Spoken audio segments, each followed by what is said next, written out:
এক বনে একটি হরিণ ছানা জন্মগ্রহণ করেছিল। বনের সকল জন্তু তার নাদুস নুদুস চেহারায় প্রশংসা করত।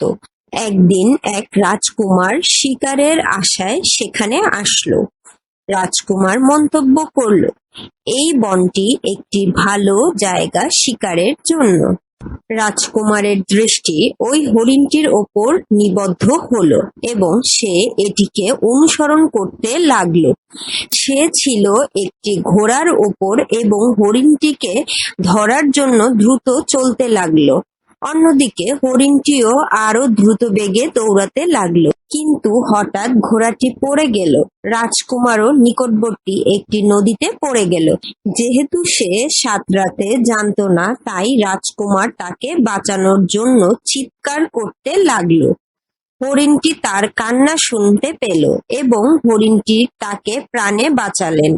হরিণটি তার কান্না শুনতে পেল এবং তাকে পানি থেকে টেনে তুলল। সে দেখল যে হরিণটি তাকে প্রাণে বাঁচিয়েছে। সে হরিণটিকে গুলি করতে চাইল, কিন্তু সে এমনটি করতে গিয়ে নিজেকে লজ্জিত মনে করলো এবং প্রতিজ্ঞা করলো যে সে আর কখনো প্রাণী শিকার করবে না।